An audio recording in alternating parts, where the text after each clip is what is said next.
परागण का पढ़ रहे, पॉलिनेशन।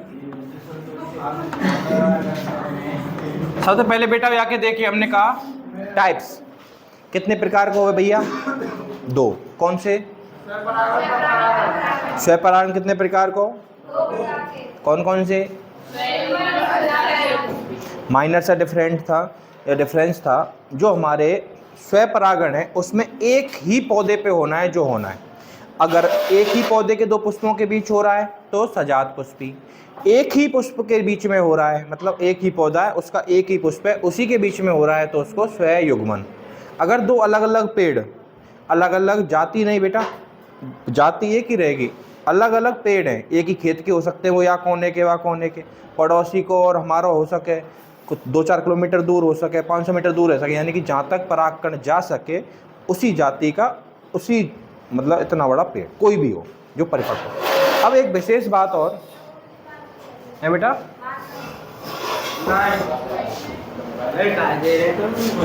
लेने सबरे नहीं ले जा तो रुक, नहीं हमारे ना यार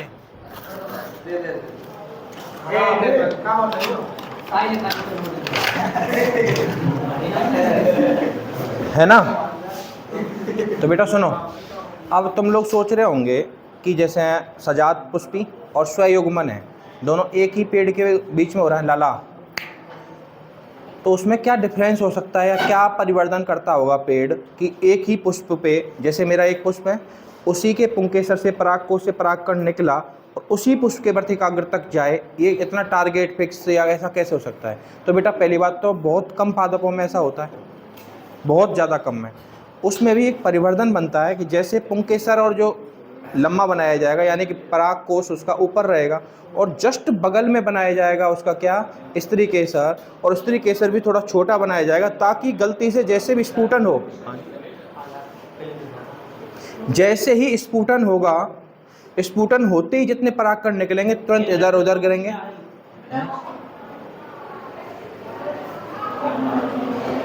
काकई में मैं बता रहा हूँ कि जब सजात पुष्प स्वयुग्मन के लिए उसमें क्या क्या परिवर्तन होता होगा या क्या जरूरी है कि उसमें कुछ गुण आए, उसके लिए मैंने बोला है चुट्टा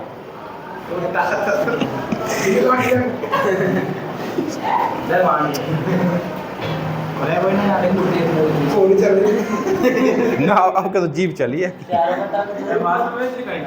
समझ गए बेटा ना, तेरी जीभ ना चला यार, मेरे कौन की बात ही कि मैं मतलब यूँ जानना कि मेरी वजह से चलावेगा, जैसे मेरी कोई बात नोट करके चलाते हो, देख सुन ले, या फिर यूँ करके देख सुनी का काकई गुरु जी ने ऐसे कुछ मुँह नोट करें। समझ में आएगा? कहा बतायो? मैं बेटा एक बात बता रहा हूँ कि स्वयुग्मन का जब पेड़ में या पुष्प में क्या परिवर्तन आता होगा, उसके लिए मैंने बोला जब एक ही पुष्प के बीच में लाला, जब एक ही पुष्प के बीच में सारा कुछ हो रहा है तो इसका मतलब उसमें कुछ ना कुछ विशेष परिवर्तन होते होंगे कि उसमें मीडियम की ज़रूरत ही ना पड़े। तो उसके लिए ज़रूरी है कि पुंकेसर उसका थोड़ा लंबा बनाया जाए और स्त्री केसर थोड़ा छोटा बनाया जाए। उसके अलावा स्त्री केसर जस्ट बगल में बनाया जाए ताकि जैसे ही परागकोश का स्फुटन होगा, फिर फूटेगा, फटेगा, तुरंत जो परागकण निकलेंगे कहाँ जाके गिरेंगे, वर्तिकाग्र। क्लियर हो गया?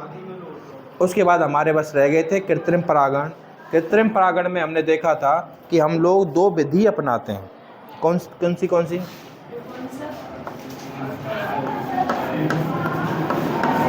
कृत्रिम परागण, आर्टिफिशियल पॉलिनेशन। सी और एस को मतलब समझ गए बेटा? देखो कछु ना, कल वाली ने कछु कही वाको बता रहा हूँ बस, तू ध्यान दे पढ़ाई में। अगर मैं कुछ बकचोदी कर रहा हूँ तो हवाल ध्यान दे, तो 3 दिन याद रखा। या मैं सी आ रही है तो सी की जगह पे एस भी यूज कर सकूँ, आएगी? ला लियो। अब हम पढ़ रहे हैं बेटा कृत्रिम परागण, आर्टिफिशियल पॉलिनेशन। उसके लिए हम क्या करेंगे, हमें यार आग छोड़ा तुम छाछ ज़्यादा पियाएँ कि घर के नजरिया थोड़ा टाइम पे बना दियो, या रात वारे पियाए, रात वारो फ्रिज में ना रखो, देखे हो थोड़ी बहुत मामा कछु दरिया। सुनो बेटा, हम पढ़ रहे का कृत्रिम परागण, आर्टिफिशियल पॉलिनेशन। कल तो मैं काटूंगा, मैं ध्यान रखूंगा, आते पूछूंगा सबरे चैप्टर। फिर तेरे गर्लफ्रेंड न सुझाऊंगा ना जब बेटा तुम सुधरेंगे। अब तुम ज़्यादा हल्के में लेवल लग गए यार तुम यार बिल्कुल ही अब क्लास में बोलने लग गए। मैंने कह रहा कि क्लास जब पढ़ रहे हो जब मत बोलो, बाकी बात तुम मेरे संग ठट्टे करो। देंगे टाइम देंगे, ठीक है बेटा। अब सुन लो यार ना, तुम्हारे चक्कर में वीडियो क्यों रेड है जा लाला। सुनो, हम पढ़ रहे हैं कृत्रिम परागण, आर्टिफिशियल पॉलिनेशन। हम एक मनुष्य, हमें थोड़ा सा क्या है, कुछ ना कुछ उंगलीबाजी करने की आदत। हमने अब पेड़ भी नहीं छोड़े, पौधे भी नहीं छोड़े, उनके बीच में भी कुछ ना कुछ खेल करने लग गए। तो बेटा अब हमने क्या सोचा कि जब एक ही पुष्प है, एक ही खेत है, तो उनके परागकणों की जो क्वालिटी होगी वो सेम होगी कि नहीं होगी। जो एक ही क्वालिटी के हैं क्योंकि हमने बोए सेम है, तो हम क्या करेंगे, ऐसे कुछ उनमें सुधार करेंगे ताकि हम जैसा चाहें वैसा परागकण वैसा आए और वैसा ही उसके साथ निषेचन हो। फॉर एग्जाम्पल पहली विधि है हमारी विपुंसन। कौन सी? इसमें क्या करेंगे हम, ये विधि सिर्फ ऐसे पौधों में हो सकती है जिनके जो पुष्प हैं वो कैसे हैं बेटा, द्विलिंगी। कैसे?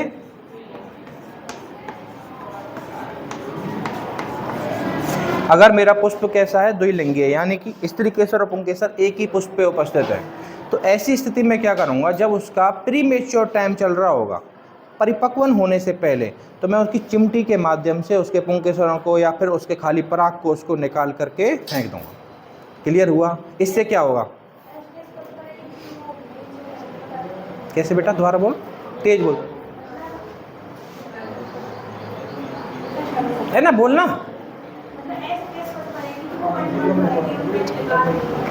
हमारी कैसे पता चले? दाढ़ी आ गई, मोछ आ गई, शरीर में बदलाव आ गए, ऐसे ही। अब यार सीधी सी बात है, पुष्प को हम देखेंगे, अगर बिल्कुल कच्चों से दिख रहा होगा कि संरचना सारी, तो नहीं हुआ। अगर सारी परिवर्तित हो गई, लालाओ सारी परिवर्तित हो गई हैं, सारी डिफरेंट दिख रही हैं, पुंकेसर अच्छे से दिख रहा है, वो परागकोष दिख रहा है, उसमें भी धारियाँ दिख रही हैं, यानी प्रस्फुटन से पहले जो बदलाव आते हैं वो दिख रहा है, और वर्तिकाग्र पूरी तरह से चौड़ा हो गया है, उसके छिद्र पूरे खुल गए हैं, सारा कुछ डिपेंड करता है। और हम खेत किसान आदमी, हमें जो खेत में जाए तो पता नहीं लग जाए कि अब हमें बीज बने हुए बाढ़ो है, गेहूँ पके हुए बारे हैं, चाहे हरे खच्च खड़े हों, तब भी हम पता लग जाए ना कि अब 2-3 दिन में या संडे तक पक जाएंगे। बेटा ये अंदाज लग जाए, सब चीज़ का ही है ना गलेरन के वैसे ना आवे। सुन लियो बेटा, का कही मैंने विपुंसन, का कही दोबारा पूछ, का पूछना चाह रही तो पूछना कुछ, तो मुँह का बनाए रखिए। हम पढ़ रहे बेटा हो विपुंसन। विपुंसन में क्या कर रहे हैं हम कि किसी पुष्प जो कि द्विलिंगी है उसमें प्री मेच्योर टाइम में उसके स्त्री के पुंकेसर को क्या कर रहे हैं, हम निकाल के फेंक रहे हैं। किस टाइम पे? प्री मेच्योर टाइम पे करते हैं। ऐसा क्यों करते हैं? ताकि पुष्प का नुकसान ना हो, ताकि वो मरे ना, और इसलिए हटाते हैं ताकि जो हमें चाहिए, यानी कि उस अगर वो वहीं जिंदा रहता परागकोष, तो जैसे प्रस्फुटन होगा उसके परागकण वर्तिकाग्र पे आएंगे, निषेचन हो जाएगा, फल बन जाएगा। लेकिन मुझे उस पुष्प का चाहिए ही नहीं, कोई और पुष्प का चाहिए। ऐसे बेटा कुछ का इस तरीके से हटाया जाएगा, तो जब हमारा परिवर्तन पूरा होगा, उनका विकास अच्छे से होगा, क्योंकि अब उनके अंग भी तो कम हो गए, अब उनका जो पूरा फोकस होगा किस पे होगा, गुरु बीजाणु बनाने पे होगा, ना कि परागकण। वरना वो दोनों चीज़ बना रहा होता तो उसकी जो एनर्जी है, उसका जो पोषण है, सब कुछ 2 भागों में बट रहा होता। अब लेकिन उसका टारगेट एक ही दिशा में रहेगा, एक ही जगह पे काम करेगा, तो अच्छे से बनेंगे। समझ गए विपुंसन का मतलब? क्लियर हो गया भाई सबका? आतंकवादी तेरा दूसरी विधि है बेटा, क्या? थैलीकरण। कौन सी? इसमें क्या करेंगे? कल बताई मैंने, लाला तुम बताओ कौन सा? कल बताई मैंने थैलीकरण।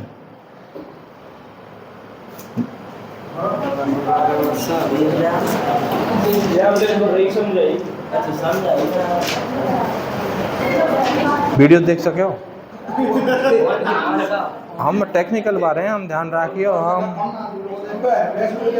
सुनो अब, थैलीकरण में क्या करो हमने हम चाहते हैं जैसे हमारे बेटा पुष्पों पे क्या है, सारभ जायंग है कहीं ना कहीं पूरी फसल में। अब उस जायंग को खुला छोड़ देंगे, परिपक्व होगा तो कहीं से भी हवा से, पानी से, किसी पक्षी के माध्यम से, कीट पतंग के माध्यम से भाई परागकण तो आएंगे कि नहीं आएंगे, पोलन तो आएंगे कि नहीं आएंगे।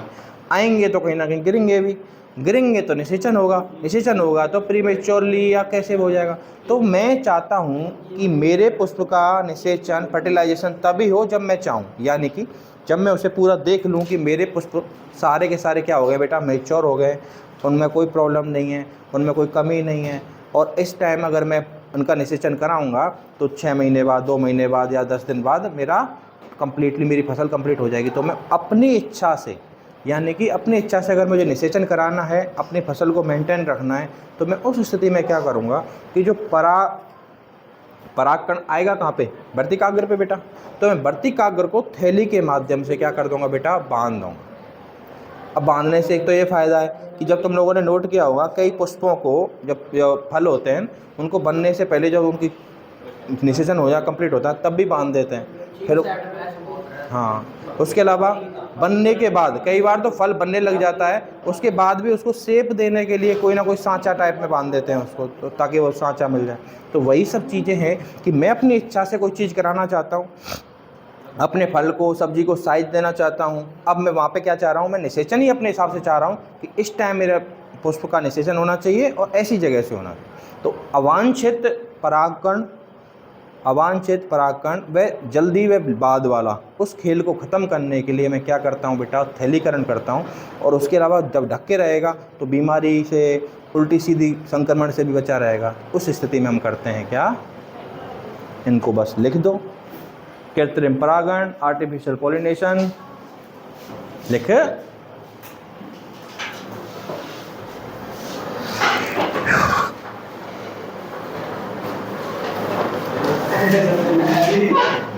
कहाँ पढ़ा मैं ये,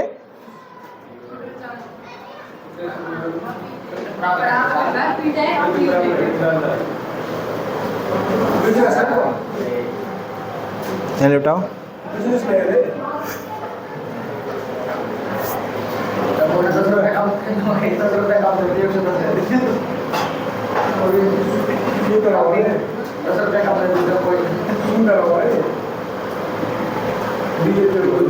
लिख गो भैया, कृत्रिम परागण कोष्टक में आर्टिफिशियल पॉलिनेशन, शुरू तो यही याद, ज़्यादा कहाँ शुरू करूँगा, ऊपर हेडिंग डालनी है यार, नीचे लिखो तो ऐसा परागण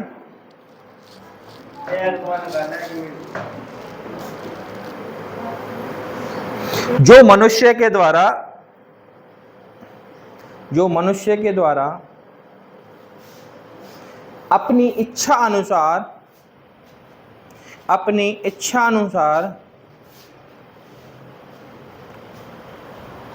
निषेचन करवाने, अपनी इच्छा अनुसार निषेचन करवाने ताकि उन्नत किस्म के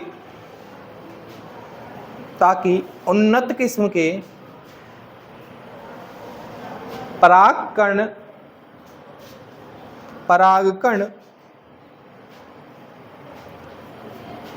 ही संलयित हो सकें। समझ गए ना, जो मैंने चीज़ बताई कही कि मैं चाहूँ कि मेरे पास बेस्ट क्वालिटी के क्या आए बेटा, पोलन्स आए, ताकि मेरा निषेचन जो है वो बेस्ट क्वालिटी के साथ हो, ताकि जो उनकी आगामी फल बनेगा वो बेस्ट क्वालिटी का बने। ठीक है ना, समझ में आया? या सीट पे आवाज होता हूँ देख, नजदीक का अरे यार, कई बार आसपास देखो वो कोई ना कोई बालक को जड्ड ज़्यादा रहे, जब आपको बाप का आके तो बहन मेरो तो ना कोई छोटे उल्टे सीधे कोई है, तो ऐसी स्थिति में ऐसी रोक भी क्या करना पड़ेगा, अपना घर में बंद करना पड़ेगा, अपना घर बंद करना पड़ेगा, कोई ना घुसे, उस वो है वो थैलीकरण। या फिर सबन के बाद चोटने पड़ेंगे, ये है गो विपुंसन। क्लियर? अब तो ना भूलेगो, शाबाश, यही चाहिए। लिखो बेटा, कृत्रिम परागण है गो। इसकी दो विधियां हैं। तुम यार छोड़ा मेरे मोहन ने खुलवा दें, फिर मेरे यार वो शख्स हो कि मैं मास्टर ही हूँ का। पहले लिखो भैया विपुंसन।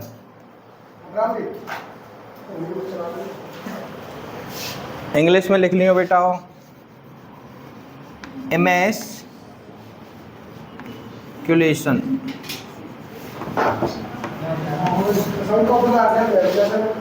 है बेटा, ये तरह धारी सी क्यों खींच रखी है रे कॉपी पे? लिखो बेटा विपुंसन। हाँ जी सर, ये नाम है, कृत्रिम परागण का टाइप है ये। विधि बोल लो, मेथड बोल लो, कुछ बोल लो। देखें बेटा, देखो, जब द्विलिंगी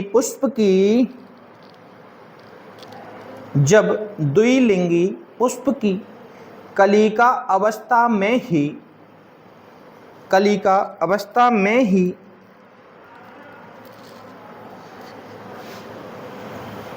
चिमटी की सहायता से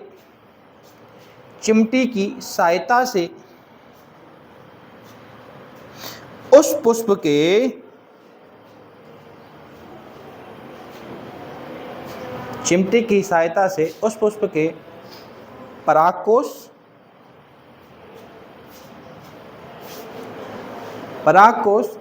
अथवा पूर्ण पुंकेसर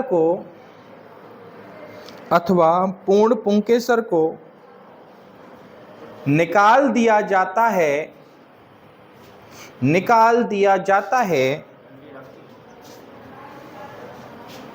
अरे ठीक है भैया, मेरे लला में आए। हाँ बेटा, लिख ले हेडिंग, थैलीकरण बैगिंग लिख ली। देखो, जब बंध्याकृत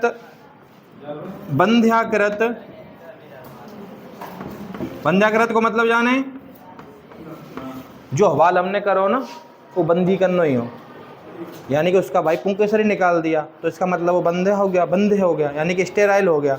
तो ऐसे पुष्प के परा अब भाई एक ही लिंग बचा, उसके पास क्या बचा? वर्तिकाग्र ही बचा ना, स्त्री केसर ही बचा ना, उसको हम कर देंगे थैलीकरण, ताकि उल्टा सीधा कोई परागकण आए ही ना। तो वही लिख रहे हैं, जब बंध्याकृत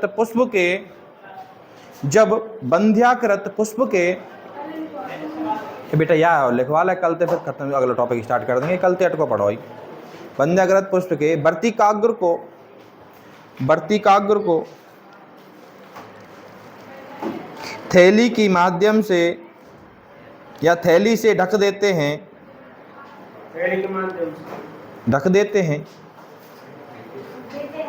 ताकि अवांछित परागकण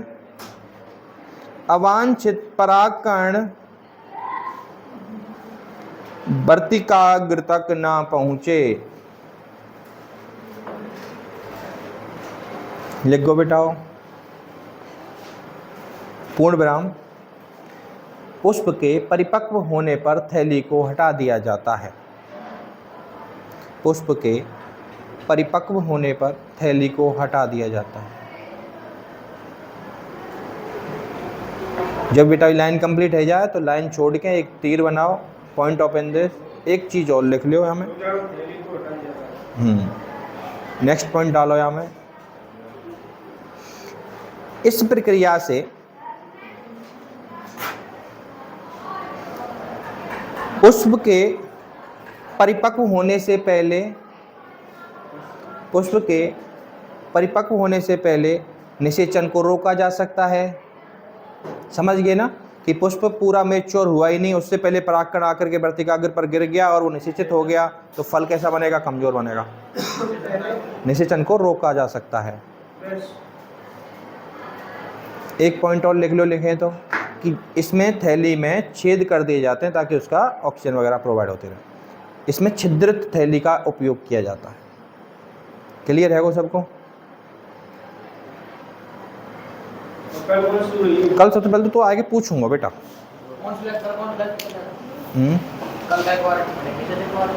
अब देख हमारा निषेचन कंप्लीट है वो। अब हम पढ़ेंगे कि उनको निषेचन के बाद कैसे कैसे कोशिकाएं बनेंगी, कैसे परिवर्तन होगा, कैसे भ्रूण बनेगा, भ्रूण से बीज बनेगा, बीज से फल बनेगा, वो सब सारी। फिर